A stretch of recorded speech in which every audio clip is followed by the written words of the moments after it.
할렐루야. 오늘 수요예배 가운데도 하나님의 크신 은혜와 또 말씀 은혜가 충만하시기를 간절히 소망합니다. 피곤하시죠? 고난주간 특별 새벽 기도에 또 이렇게 또 새벽을 깨워서 기도하시고 또 저녁에 예배드려서 육신은 피곤하지만 우리의 영혼은 날마다 살찌울 줄로 믿습니다. 아멘. 오늘 특별히 말씀을 통해서 우리에게 주신 귀한 주님의 사명을 다시 발견할 수 있는 귀한 시간 되기를 소망합니다. 우리 오늘 옆사람과 이렇게 사랑하는 눈빛을 보내면서 이렇게 인사하면 좋겠는데요. 한번 따라서 해볼까요? 주님의 사명을 끝까지 감당합시다. 끝까지 감당합시다. 아멘. 사랑하고 축복합니다. 그렇습니다. 오늘은 이제 여호수아 13장의 말씀을 살펴보면서 멈추지 않는 이 미완의 사명이라는 제목으로 말씀을 좀 살펴보도록 하겠습니다. 사랑하는 성도 여러분, 혹시 저와 여러분의 삶 속에서 이제 다 끝났다라고 생각했던 순간들은 혹시 없으셨습니까? 우리 학교를 다니는 학생들은 이런 경험이 많이 있다라는 것이죠. 중간고사나 기말시험이 끝났을 때 시험 다 끝났다 이렇게 표현을 하기도 한다라는 것이죠. 또 수능과 또 입시를 준비하는 학생들은 어떨까요? 그 수능과 입시가 다 끝나면 이제 다 끝났다. 특히 고3 수험생들은 이렇게 말하기도 한다라는 것이죠. 이렇게 시험을 마치거나 아니면 직장인의 어떤 큰 프로젝트를 마치거나 또 목표를 달성했을 때 우리는 쉬고 싶어 한다라는 것이죠. 그런데 가만히 생각해 보면 그 순간이 끝이 아니다라는 것은 얼마 지나지 않아 알게 된다라는 사실입니다. 그리고 그 끝이 아니라 새로운 시작을 알리는 또 시작점이다라는 것을 우리가 알 수 있다라는 것이죠. 이제 학생들이 이 상위권 대학에 들어가기 위해서 고교 3년 동안 열심히 또 최선을 다해서 입시 시험을 합격해서 들어갑니다. 그러면 끝났을까요? 아니죠. 또다시 시작입니다. 이제 대학에 들어가면 또 무슨 공부를 해야 될까요? 대학 공부를 해야 되거든요. 이제는 국영수 사과가 아니라 대학에 가는 교양 과목과 또 전공 과목과 자기가 배워야 될 것들이 너무나 많다는 것을 그제서야 알게 된다는 것이죠. 마찬가지예요. 우리가 취업 준비를 해서 취업을 다 하면 끝난 것인가요? 아니죠. 우리가 취업을 하게 되면 또 뭐라고 그럽니까? 신입사원이라고 그럽니다. 신입사원. 어때요? 또 그 직장에서 들어가서 적응도 해야 되고 새롭게 배워야 될 업무도 이렇게 산더미처럼 있는 것을 알게 된다라는 것이죠. 이것처럼 대학이나 또 취업이나 이 결혼이라는 과정들이 이렇게 통과했다라고 해서 그것이 끝난 것이 아니라 또 새로운 출발을 말씀하고 있다라는 것을 알 수가 있다라는 것이죠. 결국 이것은 우리의 신앙과도 마찬가지다라는 것을 말씀드리고자 하는 것입니다. 우리는 어느 정도 성장하고 어느 정도 이렇게 자라나면 멈추고 싶어 하는 것이 우리 사람들의 연약한 마음이다라는 것이죠. 그래서 하나님께서는 우리에게 귀한 사명을 주시는데 하나씩 그 사명이 이루어질 때마다 우리는 어떤 마음이 들어요? 이제 끝났다. 좀 쉬고 싶다라는 생각이 들까요? 안 들까요? 든단 말이에요. 왜요? 그만큼 열심히 그것까지 달려왔거든요. 근데요, 오늘 하나님께서는 우리 신앙과 사명은 끝나는 것이 아니다라고 오늘 여호수아 말씀을 통해서 우리에게 말씀하고 계신다라는 사실입니다. 특별히 여호수아 13장에서는 하나님은 나이가 많아진 여호수아 장군이 보니까요 나이가 많아졌다라고 13절 1절에 말씀하고 있는데요. 그러나 아직 정복할 땅들이 많이 남아있다, 조금 남아있다? 많이 남았다. 지금 여호수아 장군에게 지금 하나님께서 나타나셨어요. 수고하고 애쓰고 지금 여기까지 온 것만 해도 참 대단한데 이제는 나이가 많아요. 그래서 어때요? 전장에 나가서 직접 이렇게 하기는 이제는 체력적으로나 나이적으로 한계가 있다는 것을 하나님은 아셨다라고 말씀하시는 거예요. 그래서 이제 끝났다라고 생각할 수 있는데, 쉬고 싶다라고 생각할 수 있는데, 아니요, 뭐가 남았다 그래요? 아직도 정복해야 될 땅이 많이 남아있다라고 말씀을 하고 있다라는 것이죠. 결국 이것은 당시의 이스라엘 백성뿐만 아니라 오늘날 우리들에게도 이 중요한 신앙의 말씀을 하고 있다라는 사실입니다. 성경에 나오는 여러 신앙의 선진들을 바라보면요, 그들은 끝까지 주님이 주신 사명을 온전히 잘 감당했던 인물들이었다는 것을 알 수가 있습니다. 신약의 사도 바울은요, 디모데후서 4장 7절에 이렇게 말씀합니다. 내가 선한 싸움을 싸우고 나의 달려갈 길을 마치고 믿음을 지켰다. 그리고 마지막까지 그는 복음을 전하는 삶을 계속해서 살았다라는 것을 말씀합니다. 선한 싸움을 싸우고 나의 달려갈 길을 마치고 뭘 지켰다고 그래요? 믿음을 지켰지만 그 싸움은 계속된다라고 성경은 말씀하고 있다는 것이죠. 오늘 이렇게 저와 여러분은 이 여호수아 13장 말씀을 통해서 하나님께서 주시는 이 미완의 사명을 깨닫고 이를 온전히 끝까지 감당할 수 있는 삶이 무엇인지 오늘 말씀을 통해서 좀 몇 가지로 살펴보도록 하겠습니다. 그 첫 번째는 남아있는 사명과 끝나지 않은 정복을 말씀한다라는 것이에요. 우리 본문의 1절의 말씀인데요, 우리 1절 말씀을 함께 읽어보도록 하겠습니다. 시작. 여호수아가 나이가 많아 늙음에 여호와께서 그에게 이르시되 너는 나이가 많아 늙었고 얻을 땅이 매우 많이 남아 있도다. 아멘. 우리가 여호수아를 계속 보면서 뭐예요? 처음에는 여리고성, 그죠? 요단강을 건너서 여리고성 전투에서 승리하고, 그 다음에요 아이성 전투에서 한번 패배한 이후에 다시 회개하고 어때요? 아이성 전투에서 이렇게 이 가나안 땅의 중앙 지역을 이렇게 정복한 다음에 어느 지역을 또 이렇게 정복을 했습니까?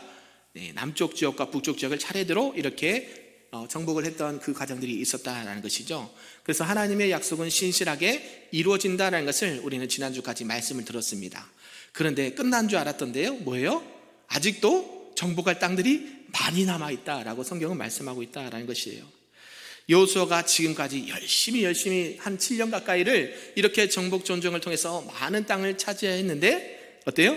아직도 남아있는 땅이 너무나도 많이 있다라고 말씀하시는 거예요.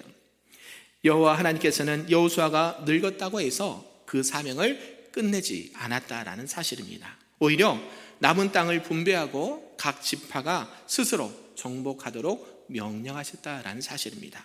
결국 이러한 부분이 오늘날 저와 여러분에게도 신앙적으로 매우 중요한 의미를 준다라고 할 수가 있는 것이죠.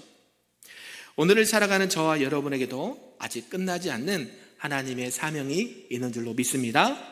그래서 우리가 어느 정도 신앙이 자랐다, 또 신앙의 연수가 찼다라고 안주하고 싶어지지만 우린요, 하나님께서 우리에게 주신 사명은 멈추지 않는다라는 사실을 꼭 기억하시기를 바랍니다.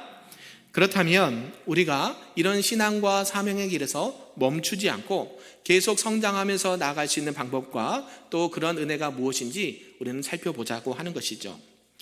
그래서 첫째는 먼저 하나님께서 맡기신 사명을 흔들리지 않고 끝까지 믿음으로 감당해야 된다라는 사실입니다. 우리들의 신앙과 삶 속에서 아직 해결되지 않는 여러 가지 상황과 도전들이 있으십니까? 그러면 오늘 하나님의 약속의 말씀을 믿고 의지함으로 나아가시기를 소망합니다. 그래서 우리가 계속해서 우리에게 주신 사명을 끝까지 놓치지 아니하고 주님 오시는 그날까지 교회의 사명과 또 성도의 사명을 잘 감당하시기를 바랍니다. 그럴 때에 우리의 사명은 멈추지 아니하고 우리와 또 후손들에게도 또 장차 주님 오시는 그날까지 계속 이어지게 될 줄로 믿습니다. 아멘. 두 번째는요, 이 공평한 분배와 하나님의 신실하심을 말씀한다라는 사실입니다. 우리 본문에 있는 6절과 7절의 말씀인데요, 함께 읽어보도록 하겠습니다. 시작. 또 레바논에서부터 미스로 본 마임까지 산지의 모든 주민 곧 모든 시돈 사람의 땅이라. 내가 그들을 이스라엘 자손 앞에서 쫓아내리니 너는 내가 명령한 대로 그 땅을 이스라엘에게 분배하여 기업이 되게 하되 너는 이 땅을 9지파와 므낫세 반 지파에게 나누어 기업이 되게 하라 하셨더라. 아멘. 하나님께서는요, 이제 여호수아에게 명령을 하십니다. 너가 나이는 비록 많이 먹고 나이는 늙었지만 어때요? 남은 땅을 각 지파에게 분배해라 라고 명령을 하셨다라는 것이에요. 이것은 하나님께서 이스라엘 백성들에게 공평하게 기업을 나눠주시는 분이다 라는 것을 말씀해 주고 있다는 것입니다.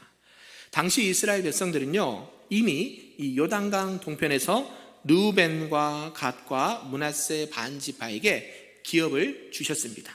그리고 이제 나머지 9지파와 므낫세 반 지파가 이 요단강 서편에서 기업을 받게 될 것을 말씀하고 있다라는 것이죠. 결국 이것은 무엇을 말씀하고 있을까요? 우리 하나님의 약속은 변함이 없으시다. 하나님의 말씀은 변함이 없으시다. 하나님은 곧 신실하신 하나님이다 라는 것을 다시 한번 말씀하고 있다라는 것이죠. 하나님께서는 아브라함에게 이미 약속하신 그 땅을 그 후손들에게 주시겠다라고 창세기에서 약속을 해주셨고, 또 그 약속을 이 여호수아 이후에 그 약속이 신실하게 이루어지고 있다라는 사실입니다. 또한 우리 하나님께서는 이 각 지파들에게 땅을 분배해 주시는데요, 어떤 지파에게는 농업에 적합한 땅을 주시고, 또 어떤 지파에는 전쟁할 때 또 방어에 유리한 땅을 주셨다라는 것이죠. 우리 대한민국도 어떻습니까? 전주라는 지역과 서울이라는 지역과 제주도라는 지역이 어때요? 같을까요? 다를까요? 네, 다릅니다. 그죠? 어때요? 각 그 지역마다 특색이 있고요, 각 지역마다 문화와 풍습이 있고요, 각 지역마다 그 사람들의 생활 패턴이 다 있다라는 것이죠. 마찬가지예요. 하나님께서 그 땅을 다 분배해 주신데요, 어떤 지파에게는 농업을 잘할 수 있는, 아까 므낫세, 갓, 반지파 등 어때요? 농업을 하기에, 목축을 하기에 좋은 동편 땅을 허락해 주시고, 또 다른 데는 어때요? 전쟁할 때에 방어하기 좋은 그 땅을 주셔서 너희들은 이제 수많은 전쟁 가운데서 이러한 것들을 방어해야 된다라고 그러한 땅을 주시기도 하고요. 어때요? 하나님은 동일하게 약속을 허락해 주시지만, 이루시지만 어때요? 각자에 맞는, 각자의 또 필요에 따른 땅을 분배해 주신다라는 사실입니다. 믿으십니까? 우리 하나님은요, 이렇게 공평하신 하나님이다라는 것을 볼 수가 있고, 신실하신 하나님이다라는 것을 알 수가 있습니다. 그렇다면 우리는 이 공평하신 하나님과 신실하신 하나님을 나의 신앙과 삶 속에서 어떻게 적용을 하고 살 수가 있을까요? 먼저는 공평하신 하나님께서 우리의 주신 몫을 늘 감사함으로 받아들여야 된다라는 사실입니다. 하나님께서 저와 여러분에게 주신 몫이 있습니까? 없나요? 하나님께 받은 몫이 있습니까? 없습니까? 있어요. 그래서 하나님께서는 공평하신 하나님이에요. 왜 하나님은 저에게 이거밖에 안 주십니까? 할 수 있을까요? 아니요. 하나님은요, 우리의 모든 필요를 다 알고 계십니다. 우리가 감당할 수 있는 만큼 주신 줄로 믿습니다. 그래서 서로를 비교하는 것은요, 하나님이 원하시는 방법이 아니에요. 뭐예요? 나에게 주신 것이 하나님의 최고의 선물인 줄 알고 감사함으로 자기의 몫을 받고 누리는 것이 하나님께서 주시는 그 목적이다라는 것을 꼭 기억하셨으면 좋겠습니다. 그래서 다른 사람과 비교하는 것보다 하나님께서 나에게 이 귀한 것을 주신 것을 감사합니다. 내가 이것도 받을 수 없는 그런 연약한 존재인데 하나님께서 이 귀한 것을 나에게 주셨으니 너무나도 감사합니다. 이런 감사의 고백이 있기를 간절히 소망합니다. 그러면서 특히 우리 신앙 공동체 안에서 받은 은혜와 축복도 있다라는 것이에요.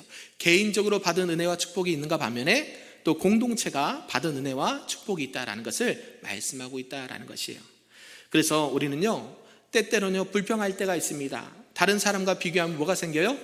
불평이 나와요. 불평이. 왜요? 하나님, 저 사람은, 이분은 왜 이렇게 많이 주시고 저는 조금밖에 안 주시나요? 그 생각이 들까요? 안 들까요? 저희도 좀 많이 좀 주시면 얼마나 좋을까요? 그런 생각 안 하십니까? 저만 하나요? 하나님, 이분들에게 왜 이렇게 많이 주시고 저는 많이 달라고 하는데 왜 조금밖에 안 주시나요? 할 수 있을까요? 없을까요? 있다라는 것이에요. 그러나 그것은 하나님이 원하시는 게 아니에요. 하나님, 내가 하나님의 그 신실하심을 믿습니다. 나에게 그 주어진 그 작은 것도 나에게 가장 큰 것임을 믿습니다. 할 때요, 하나님 뭐 하실까요? 더 큰 은혜와 축복을 주실 줄로 믿습니다. 작은 것에 충성되면 큰 것도 맡기시고요, 또 작은 것에 감사하면 더 큰 감사로 우리에게 부어주실 줄로 믿습니다. 그런 은혜가 우리 개인뿐만 아니라 우리 교회 가운데도, 우리 가정 가운데도 충만하시기를 간절히 소망합니다. 아멘. 이제 마지막 세 번째입니다. 이 세 번째는 이 하나님의 인도하심과 보호하심 속에서 믿음으로 나가라 말씀하는 것이에요. 우리 본문 아까 읽었지만 13장 6절의 말씀을 우리 다시 한번 읽어보도록 하겠습니다. 시작. 또 레바논에서부터 미스롯본마임까지 산지의 모든 주민 곧 모든 시돈 사람의 땅이라. 내가 그들을 이스라엘 자손 앞에서 쫓아내리니 너는 내가 명령한 대로 그 땅을 이스라엘에게 분배하여 기업이 되게 하되. 아멘. 지금요, 누가 이스라엘 자손 앞에서 쫓아내신다고 명령하십니까? 말씀하십니까? 내가라고 있죠. 내가. 그죠? 시돈 사람 땅이라 다음에 내가 그들을 쫓아낸다고 하는데 이 내가는 누굴까요? 여호수아일까요? 하나님일까요? 이스라엘 백성이 아닌가요? 이스라엘 백성들이 전쟁에서 그것을 쫓아낸 거 아닐까요? 아니요, 성경은 그렇게 말하지 않아요. 누가 도와주셔요? 예, 하나님께서 내가 쫓아낼 거야. 너희들 걱정하지 마. 그죠? 하나님께서는요, 그런 약속의 하나님이 그냥 너희들에게 떠맡기신 분이 아니에요. 누가 쫓아내 주셔요? 내가 쫓아내 줄게. 너희는 뭐라 그래요? 너는 내가 명령한 대로, 우리 하나님께서 말씀하신 그 말씀대로 그 땅을 이스라엘에게 분배하고 기업이 되게 해라라고 말씀하신 것입니다. 마찬가지죠. 여호수아는 나이가 많아졌고 이제 직접 전쟁을 이끌 수 없는 상황이 되었습니다. 그러나 하나님께서는 이 여호수아에게 내가 그들을 쫓아낼 것이야 라고 말씀해 주셨다는 것이죠. 이 말씀을 들은 여호수아의 마음과 감정은 어땠을까요? 자기가 나서서 해야 되는데 이제는 그럴 힘이 없다라는 것이에요. 근데요, 그런 가운데 어때요? 포기하고 싶고 안주하고 싶고 쉬고 싶은 그 마음에 누가? 하나님께서 나타나셔서 걱정하지 마 여호수아야, 누가 싸워줄게? 내가 싸워줄게. 아멘. 너는 지금 뭐만 해? 그 땅을 내 말대로 명령한 대로 분배하고 그들의 기업이 되도록 너는 안내자 역할만 해. 지금 이렇게 말씀하시고 위로하신다라는 말씀이에요. 우리 하나님은요, 항상 우리 하나님의 백성들을 인도하시고 보호해 주시는 하나님이신 줄로 믿습니다. 우리가 지금 여기까지 온 게 누구의 인도하심이에요? 하나님의 인도하심이고, 누구의 보호하심이에요? 하나님의 보호하심이 있었기 때문에 여기까지 우리가 온 줄로 믿습니다. 마찬가지예요. 하나님께서 이스라엘 백성들을 대신해서 싸우시겠다라고 말씀하고 있다라는 것입니다. 이스라엘 백성들은 이 가나안 땅을 정복하면서 수많은 어려움과 또 난관들을 이렇게 겪었다라는 것이죠. 그러나 그 모든 전쟁과 어려움 가운데서도 하나님께서는 저들을 놓치지 아니하시고 그들을 인도하시고 보호하셨던 그 하나님이신 줄로 믿습니다. 마찬가지예요. 우리의 신앙과 삶도요, 어째요? 지금까지의 그 모든 삶을 뒤돌아보면 누구의 은혜일까요? 하나님의 은혜입니다. 우리 한번 따라해 볼까요? 모든 것이 하나님의 은혜입니다. 아멘. 우리가 고난주간도 보내고 있지만 우리 예수님의 그 십자가 사랑이 뭐예요? 하나님의 은혜라는 것이죠. 우리가 대신 십자가에 이렇게 못 박혀 죽어야 되는데 누가요? 예수님께서 대신 십자가에 못 박혀 피 흘려 죽기까지 우리를 사랑하시고 대속하신 것이 하나님의 크신 은혜인 줄로 믿습니다. 이것을 꼭 기억하시면서 오늘 여호수아에게 나타나서 말씀하셨던 것처럼 이제 너는 안주하지 말고 내가 내게 명령한 것을 반드시 지켜 행하라. 그리고 너는 그 하나님의 약속의 말씀을 붙들고 내가 저들을 위해서 싸울 거니까 하나님께서 명령하신 그 땅을 또 그 기업을 분배하고 그 땅을 계속해서 어때요? 차지해 나가라 라고 말씀하고 있다는 것이에요. 저와 여러분은 하나님께서 주신 사명이 있습니까? 이스라엘 백성들에게 주신 사명이 있습니까? 이 땅 가운데 우리에게 주신 사명이 있습니까? 그러면 안주하지 않기를 바랍니다. 지금까지 이 정도만 해도 충분해 그런 마음은요, 하나님이 주신 마음이 아니에요. 우리는 날마다 하나님께서 주신 사명을 발견하고 그 말씀 가운데 믿음의 길을 온전히 걸어가시는 저와 여러분 되기를 소망합니다. 그리할 때에 누가 일하셔요? 하나님께서 일하심을 볼 수 있는 저와 여러분 되기를 간절히 소망합니다. 아멘. 말씀을 좀 정리하겠습니다. 오늘 우리는 본문의 말씀을 통해서 하나님께서 우리에게 주신 사명을 멈추지 말고 계속해서 그 사명을 이어가라 라고 말씀하십니다. 우리는 이런 신앙과 믿음의 길, 또 사명의 길에서 멈추지 않고 오늘 약속의 말씀을 붙들고 기도함으로 나아가시기를 간절히 소망합니다. 그리할 때에 우리 하나님께서 주시는 그 풍성한 은혜와 축복이 가득하길 바라고, 또한 우리 하나님께서 주신 그 사명으로 말미암아 우리가 다시 한번 나는 사명자입니다, 나는 하나님의 일꾼입니다, 복음의 증인입니다, 이런 귀한 사명을 다시 한번 붙들고 믿음으로 나아가시는 우리 모두가 되기를 간절히 소망하고 축복합니다. 아멘.